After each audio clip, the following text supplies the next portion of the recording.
You ever wake up thinking your biggest worry is whether your coffee's strong enough and then realize your entire life is about to get steamrolled by a woman in a pink pantsuit wielding a 30-year-old map? Yeah, that happened to me, and let me tell you, nothing prepares you for the day the HOA president sues you for not being in her HOA. That's right. She tried to annex my home like some suburban Napoleon waving a faded map and a fistful of violation notices. I swear the only thing that got destroyed that morning was her entire case, but you got to hear how it all went down. Let me back up a sec. The first time I saw Karen Turner, she was marching up my driveway like she was leading an army. My wife Amy and I had just finished the porch, finally sitting back in two old rocking chairs, coffee mugs in hand, breathing in that crisp morning pine air. 2 years of scraping by every penny, saved every weekend, turned into a construction marathon, all for this quiet spot at the edge of the woods. No neighbors peering through blinds, no traffic noise, just us and the birds, well, until Karen showed up. She had on this pastel pink pantsuit that practically shouted, "I have thoughts about your firewood stack." Her hair was a lacquered helmet. She had a clipboard and a lawsuit packet stamped HOA. Even her good morning sounded like an accusation. She didn't step onto my porch, no, she just stood there at the bottom, eyes darting over every inch, judging, calculating. "I'm Karen Turner, president of High Pines Homeowners Association," she announced like it was royalty. I just sipped my coffee, tried to keep it friendly. "That's nice. This is my property. Can I help you?" Her lips curled. "It's your property, yes, but it's within High Pines community charter boundaries. That means our rules apply, and I've already noted 2 violations this morning. Now Amy is the thinker, I'm the doer." And right then I wanted nothing more than to tell Karen exactly where to file that clipboard, but Amy just raised an eyebrow, waiting her out. Karen, though, wasn't done. She declared my fire pit an unapproved structure, said all fire features had to be gas-powered, board-approved, and tucked into a decorative housing, like she was Martha Stewart's meaner cousin. Then she took a swipe at the wood, said I needed to clear out 40% of my trees for proper sight lines. I actually laughed. I couldn't help it. I told her, "You want me to cut down trees that were here 100 years before your HOA ever existed?" Amy stepped in polite as could be. "Ma'am, there's been a mistake. Our land isn't in your HOA. We checked before we bought it." Karen gave her a look like Amy was a gum wrapper she'd found on the sidewalk. "Mistakes were made, but not by the association. Probably your realtor's fault, but ignorance of the law is no excuse." Then she handed me a pink slip. "You have 30 days to fix these issues. After that, daily fines begin. Welcome to the neighborhood." I just stood up, stared her down. "Get off my land," I said, "and don't come back.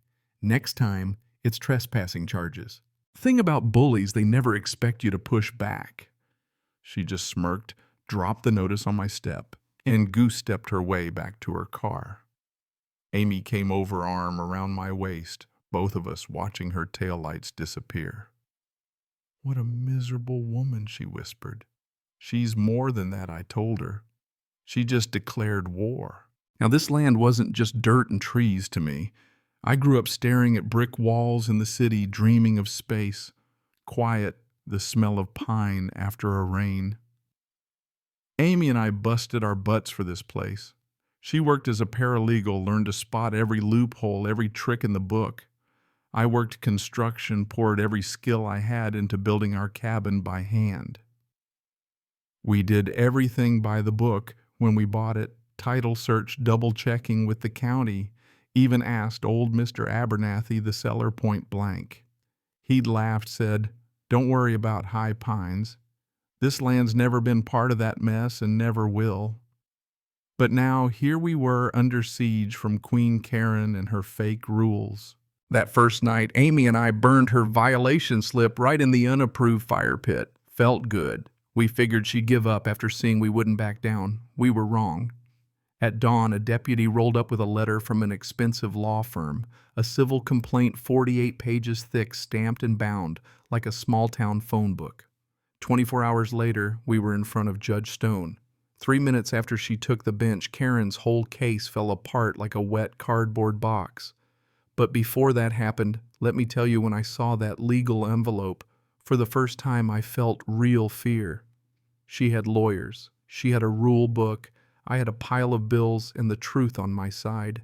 Amy, bless her, didn't waste time. She combed through every document, every record at the county office, while I went on the defense trail, cameras hidden in the woods, documenting everything, locking down our little patch of heaven like Fort Knox. Our peace was gone. Every crunch of gravel out front made my heart race. Karen's campaign escalated. Drones buzzing the property. Pain attacks in the middle of the night. Sabotage, somebody poured sand into our well pump, tried to force us out the hard way. Then came the fines, first a few hundred, then thousands for retroactive dues, overgrown trees, the wrong color siding, totaled over $9 grand. It was a ransom note, not a bill. I wanted to blow my top march down there and give her a piece of my mind, but Amy stopped me. That's what she wants, she said. She wants us angry so she can play the victim. We fight smart. And we did. That's when Amy found the crack in Karen's armor. She dug into public records and noticed something strange. Karen's real estate company, Turner Realty, had quietly snapped up distressed properties all around High Pines just outside the old boundaries. But then, surprise, surprise, Karen's expansion map suddenly brought all those cheap properties into the prestigious HOA. Instantly, their value shot up. She'd been buying low, using HOA power to annex the land, then flipping it for big profits, all on the association's dime. We weren't just fighting a busybody. We were up against a con artist running a real estate racket. Now, neighbor Derek, the quirky conspiracy theorist from down the road, turned out to be our secret weapon. Amy drafted up a fact sheet laying out the whole scam. Karen's property grabs the boundary, changes the profit scheme. Derek snuck copies into every mailbox in High Pines. 2 days later, the whole community was in an uproar. Karen tried to deny everything, but the damage was done. Then her goons showed up. One was the guy who'd painted my house at 2 a.m., this time bringing a security buddy. I met them with an axe in my hand. Things got ugly, shoving threats, all of it caught on video. Amy called the sheriff, and this time those bullies left in handcuffs. But the real turning point was yet to come. Amy had a hunch. She tracked down old Mr. Abernathy at a nursing home. Turns out he wasn't just the former owner. He was one of the original founders of High Pines. He'd insisted on a carve-out for his family's land, our land at the very start, a legal exemption notarized and filed in 1994. He still had the original map and the board meeting minutes locked in a trunk under his bed. Karen's official 1996 map, total forgery. Day of the trial. Karen rolled in with her pink suit, her lawyer flanked by suitcases full of binders, playing the victim. The judge listened to her speech, watched her crocodile tears, let her unfurl the fake map. Then our lawyer stood up, quiet as could be, and presented the original 1994 map and the signed meeting minutes. The court went silent. Karen's face went pale. Our lawyer laid out the evidence. Her real estate scam, the paint attack, the drone, the assault, everything. Judge Stone stared her down, then slammed the gavel, case dismissed with prejudice.